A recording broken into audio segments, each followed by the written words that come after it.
2024 में होने वाले लोकसभा चुनाव के लिए पक्ष और विपक्ष की तमाम पार्टियां अपनी अपनी जोर आजमाइश करने में लगी हुई हैं। बिहार के मुख्यमंत्री नीतीश कुमार विपक्षी एकता का ढोल बजा रहे हैं। राजस्थान और छत्तीसगढ़ में कांग्रेस की सरकार केंद्र की बीजेपी सरकार के ऑपरेशन लोटस का लगातार विरोध कर रही है।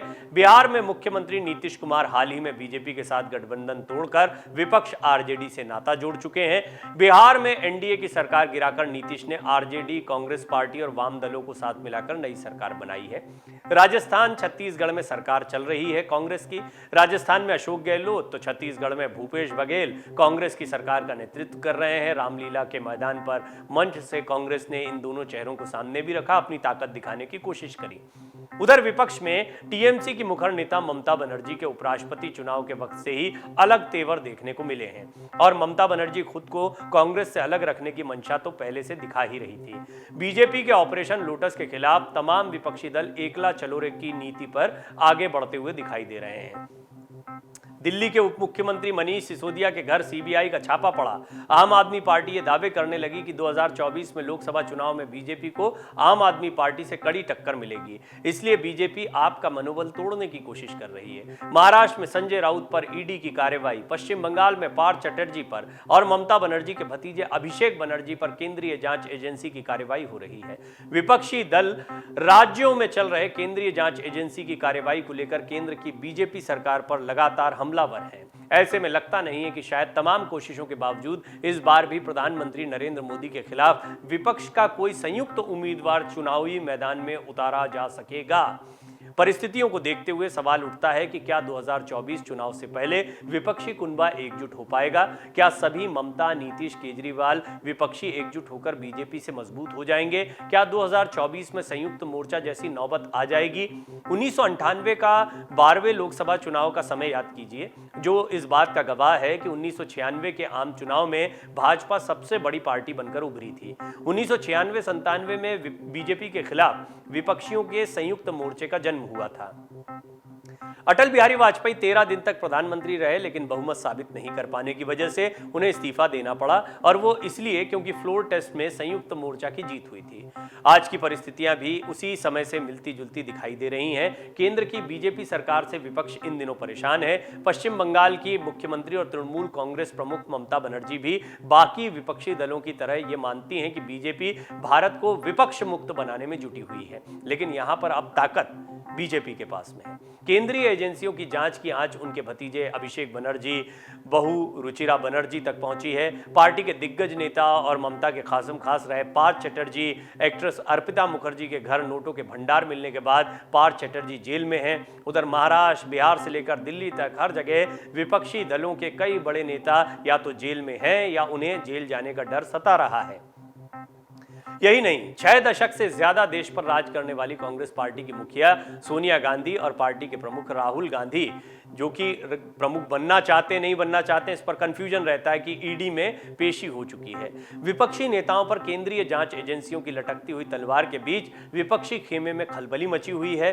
स्वतंत्रता दिवस के मौके पर जब प्रधानमंत्री नरेंद्र मोदी लाल किले की प्राचीर से ऐलान कर रहे थे कि भ्रष्टाचार के खिलाफ उनका अभियान जोर पकड़ेगा, उधर बीजेपी के राष्ट्रीय अध्यक्ष जेपी नड्डा पटना में कह रहे थे सभी क्षेत्रीय दल खत्म हो जाएंगे, जो खत्म नहीं हुए हैं वो जल्द ही समाप्त हो जाएंगे, बचेगी तो सिर्फ भारतीय जनता पार्टी। इन दोनों बयानों ने विपक्षी खेमे में उथल पुथल मचा दी।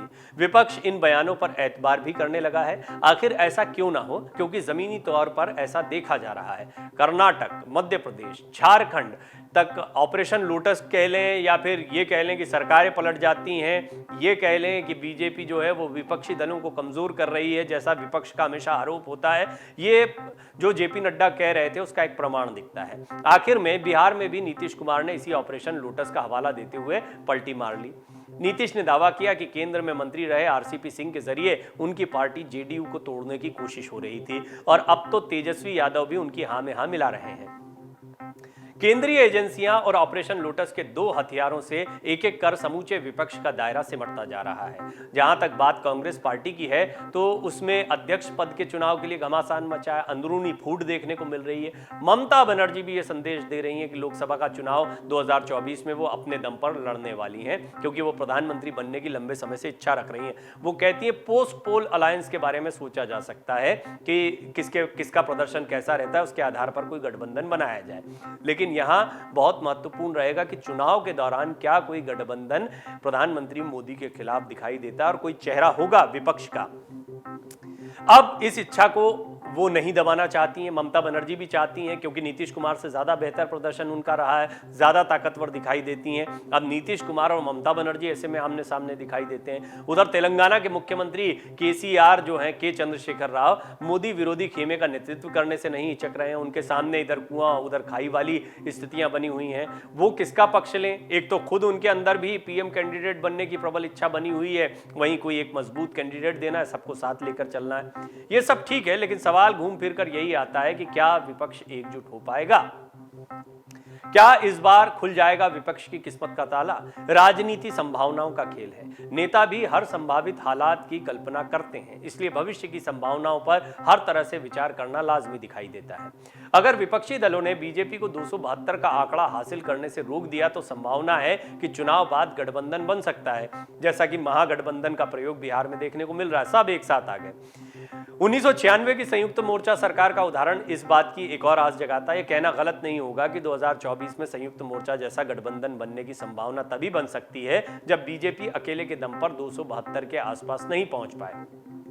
तो क्या यह संभव है? दरअसल 2019 के लोकसभा चुनाव में बीजेपी ने अकेले के दम पर 303 सीटें जीती। 2014 के चुनाव के मुकाबले बीजेपी को जो सीटों का इजाफा है वो 21 सीटों का इजाफा मिला, 21 सीटें और बढ़ गई। जबकि ये कहा जा रहा था कि 2014 के मुकाबले 2019 में बीजेपी का प्रदर्शन कमजोर हो सकता है। आपको याद होगा उस समय पे नितिन गडकरी का नाम भी चलने लगा था कि बीजेपी को यदि कुछ सीटों की जरूरत पड़ेगी तो नितिन गडकरी हावी हो सकते हैं। और ये भी एक बहुत बड़ी वजह बताई जाती है कि प्रधानमंत्री मोदी और गडकरी के बीच में थोड़ी सी दूरियां देखने को मिली। बहरहाल यहाँ पर प्रश्न ये नहीं है कि बीजेपी में अंदरूनी राजनीति क्या होगी, यहाँ बड़ा प्रश्न ये है कि क्या प्रधानमंत्री नरेंद्र मोदी अपने चेहरे पर एक बार फिर जादू करके दिखाएंगे, 300 का आंकड़ा या इससे ज्यादा सीटें वो हासिल कर पाएंगे, या पूर्ण बहुमत का आंकड़ा बीजेपी अपने दम पर लेकर आ पाएगी, उसे किसी भी सहयोगी की जरूरत ना पड़े। 2024 की बारी है, सभी की नजर इसी सवाल के जवाब पर है कि क्या कर पाएगी बीजेपी इस बार कमाल। एक बार फिर विपक्ष को लगता है कि उसकी संयुक्त ताकत बीजेपी के करीब करीब 2.5 गुना है। फिलहाल तो यही लग रहा है कि ममता बनर्जी, नीतीश कुमार, अरविंद केजरीवाल के रूप में विपक्ष की मजबूती ही बीजेपी की कमजोरी बन जाएगी। लेकिन क्या विपक्ष एक हो पाएगा?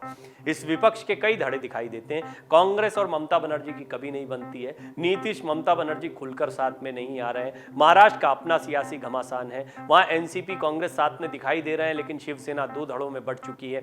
इसी तरह से कई और विपक्षी दल हैं जिन्हें आप अभी गैर एनडीए दल कह सकते हैं, वो भी क्या इस विपक्षी खेमे के साथ में आएंगे? ये तो तय है कि विपक्ष प्रधानमंत्री मोदी के खिलाफ एक बड़ी रणनीति बनाने पर काम कर रहा है, लेकिन ये इतना आसान नहीं होगा। हाँ, विपक्ष इस बात को जानता है कि यदि कड़ा मुकाबला देना है और इस बार सत्ता में आने की कोई भी संभावना जगाना है, या इस मकसद को सामने रखना है कि किसी तरह पीएम मोदी की लोकप्रियता के सामने अपनी अपनी राजनीति को बचाओ, तब एक संयुक्त मोर्चा सामने आ सकता है। और इसी के प्रयास फिलहाल चल रहे हैं। ये बात सही है। महागठबंधन का जो प्रयोग बिहार में हुआ है वैसा ही कुछ उत्तर प्रदेश में होता है और देश के अलग अलग राज्यों में होता है, तो बीजेपी के खिलाफ एक बड़ी चुनौती सामने आ सकती है। पिछले 2 चुनावों से प्रधानमंत्री मोदी की लोकप्रियता बरकरार है। इस वक्त भी विधानसभा चुनाव के जो नतीजे आ रहे हैं वो स्पष्ट संकेत कर रहे हैं कि बीजेपी किस तेजी से आगे बढ़ रही है, कैसे अपनी ताकत को बढ़ा रही है। यह भी बहुत स्पष्ट हो गया है कि जेपी नड्डा जब कहते हैं कि क्षेत्रीय दल खत्म हो जाएंगे, तो बीजेपी की आगे की रणनीति यही है कि धीरे धीरे जो क्षत्रप बने हुए हैं अलग अलग राज्यों में, उन पर हावी हुआ जाए। बीजेपी का केंद्र में किसी से मुकाबला नहीं होता है, क्योंकि कांग्रेस अभी तक केंद्र में बीजेपी के या यूपीए कह लें, यूपीए एनडीए का मुकाबला देखने को मिलता था। यूपीए पूरी तरह से बिखरा हुआ या कमजोर दिखाई पड़ता है, कांग्रेस की अपनी हालत खस्ता दिखाई दे रही है। ऐसे में कोई एक केंद्रीय दल नहीं दिखाई दे रहा। ये कहना गलत नहीं होगा, पिछले चुनाव के मुकाबले अभी स्थिति और गड़बड़ाई है और चेहरे का अभाव, एक बहुत बड़ा अभाव विपक्ष के सामने है। हाँ, ये हो सकता है कि ममता बनर्जी, नीतीश कुमार, मायावती, केजरीवाल, ये चार चेहरे जो अभी अलग अलग दिखाई दे रहे हैं। मायावती पत्ते नहीं खोलती, केजरीवाल पत्ते नहीं खोलते, ममता बनर्जी स्पष्ट कहती हैं अकेले के दम पर लड़ेंगे, नीतीश कुमार कोशिशें कर रहे हैं लेकिन अपना चेहरा सामने रखकर। उनके समर्थक तो अभी से कहने लगे हैं कि वो पीएम कैंडिडेट बनेंगे, इस तरह के होर्डिंग बैनर लगने लगे हैं बिहार में, पटना में। बहरहाल अगर ये चार धड़े साथ में आते हैं और बाकी के जो दल विपक्ष को मजबूत करने की कोशिश कर रहे हैं वो भी साथ में होते हैं, तो ये बीजेपी के सामने एक चुनौती हो सकती है। डाउनलोड करें अमर उजाला ऐप और पाएं खबरें लगातार। अगर आप ये वीडियो YouTube पर देख रहे हैं तो हमारे चैनल को सब्सक्राइब करें और बेल आइकन को दबाना ना भूलें। अगर आप Facebook पर ये वीडियो देख रहे हैं तो हमारे पेज को लाइक करें।